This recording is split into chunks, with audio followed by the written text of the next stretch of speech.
వందే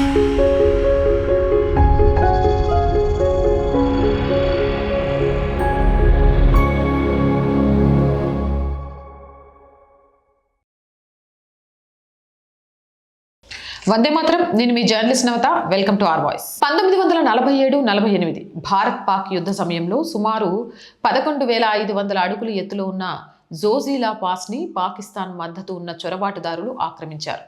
ఈ ఒక్క చర్యతో పరిస్థితులన్నీ మారిపోయాయి. ఎందుకంటే కాశ్మీర్ లోయను లడఖ్తో కలిపే ఏకైక భూమార్గం జోజిలా మాత్రమే.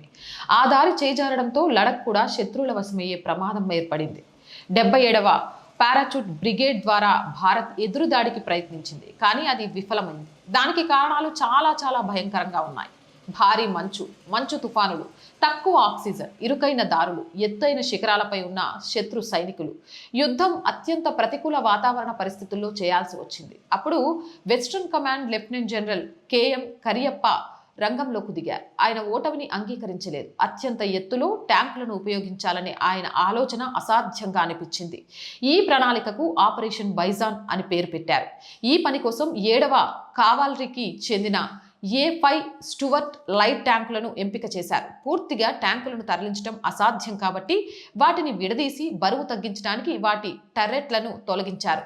అవి బ్రెన్గన్ క్యారియర్లుగా కనిపించేలా జాగ్రత్త పడ్డారు. అక్నూర్ నుంచి 445 కిలోమీటర్ల దూరం రాత్రిపూట వంతెనల మీదుగా లాగుతూ మద్రాస్ సాపర్స్ చెక్కిన 8 కిలోమీటర్ల ట్రాక్ ద్వారా ఈ ట్యాంకులను తరలించారు. ఆ తర్వాత జోజిలాకు కొంచెం దూరంలో ఉన్న బాల్తాల్ వద్ద ఉన్న వాటిని తిరిగి అమర్చారు. నవంబర్ 1, 1948న 11,500 అడుగుల ఎత్తులో భారత ట్యాంకర్లు యుద్ధరంగంలోకి దూసుకెళ్లాయి. ఆ కాలంలో ప్రపంచ చరిత్రలోనే ఇంత ఎత్తులో యుద్ధ ట్యాంకులను వాడటం ఇదే మొదటిసారి. దీని ప్రభావం నిర్ణయాత్మకంగా మారింది. భారత ట్యాంకుల దాడికి పాకిస్తాన్ బంకర్లు ధ్వంసమవడంతో శత్రు సైన్యం దిగ్భ్రాంతికి గురైంది. ఈ ఆపరేషన్లో భారత్ 54 మంది శత్రువులను హతమార్చి 91 మందిని గాయపరిచి పాకిస్తాన్కి భారీ నష్టాన్ని కలిగించింది. అనంతరం భారత పదాతి దళం ముందుకు కదిలి శిఖరాలను ఆక్రమించింది. మధ్యాహ్నానికల్లా గుమ్రీ బేసిన్ సురక్షితమైంది. కొన్ని వారాల్లోనే భారత దళాలు పాకిస్తాన్ చొరబాటుదారులను డ్రాస్ వరకు వెనక్కి నెట్టి లేహ్ నుండి వస్తున్న సైన్యంతో కలిశాయి. దీంతో లడఖ్పై భారత జట్టు మళ్లీ బలపడింది. ఆపరేషన్ బైజాన్ తర్వాత కరియప్ప శక్తి కేవలం నాయకత్వంలోనే కాదు, ఆయన ముందస్తు ఆలోచనలో కూడా ఉందని నిరూపితమైంది. ఆయన భౌగోళిక పరిస్థితులను సరిగ్గా అంచనా వేశారు. శత్రువు ఆలోచనల్ని ఊహించారు. పరిస్థితి డిమాండ్ చేసినప్పుడు యుద్ధ నియమాలను ధైర్యంగా తిరగరాశారు. 1947-48 భారత్ పాక్ యుద్ధ సమయంలో సుమారు 11,500 అడుగుల ఎత్తులో ఉన్న జోజిలా పాస్ని పాకిస్తాన్ మద్దతున్న చొరబాటుదారులు ఆక్రమించారు. ఈ ఒక్క చర్యతో పరిస్థితులన్నీ మారిపోయాయి. ఎందుకంటే కాశ్మీర్ లోయను లడఖ్తో కలిపే ఏకైక భూమార్గం జోజిలా మాత్రమే.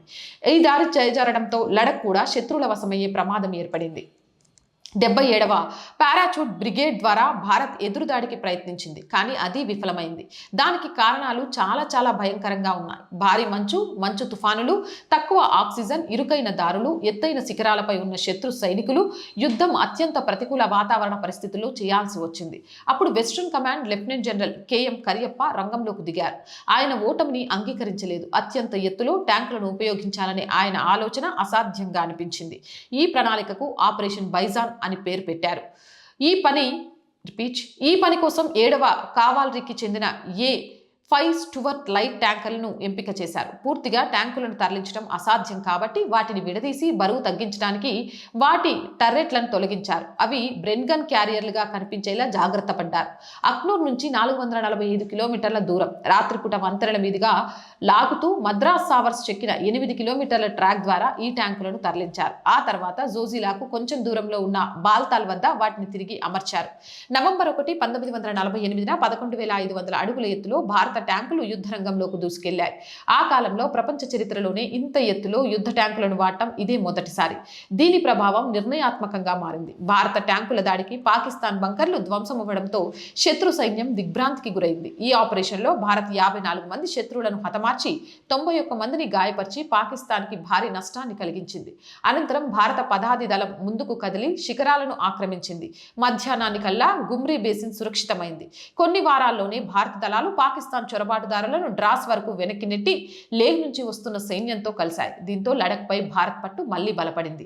ఆపరేషన్ బైసాన్ ద్వారా కరియప్ప శక్తి కేవలం నాయకత్వంలోనే కాదు, ఆయన ముందస్తు ఆలోచనలో కూడా ఉందని నిరూపితమైంది. ఆయన భౌగోళిక పరిస్థితులను సరిగ్గా అంచనా వేశారు, శత్రువు ఆలోచనలను ఊహించారు, పరిస్థితి డిమాండ్ చేసినప్పుడు యుద్ధ నియమాలను ధైర్యంగా తిరగరాశారు. ఇలాంటి యుద్ధ వీరుల చరిత్ర గురించి మనకు తెలియజేయకపోవడం, మన చరిత్రలో మన పుస్తకాల్లో రాయకపోవడం, అవి నేటి తరానికి ఇంకా తెలియకపోవడం అనేది నిజంగా దురదృష్టకరం. నాకు ఈ ఆర్టికల్ చదివినప్పుడే ఈయన గురించి తెలిసింది. అమ్మో, ఇంత ఇంత ఘోరమంగా ఈ దేశ రక్షణ కోసం ఒక్కొక్కరు పాటుపడ్డారా, మరి వీళ్ళ గురించి ఎందుకు తెలిసేలాగా రాయలేదు అనిపించింది. అందుకే ప్రతి ఒక్కరికి రేపటి తరానికి తెలియాలనే ఉద్దేశంతో దీన్ని ఒక వీడియో రూపంలో మీ ముందుకు తీసుకొచ్చాను.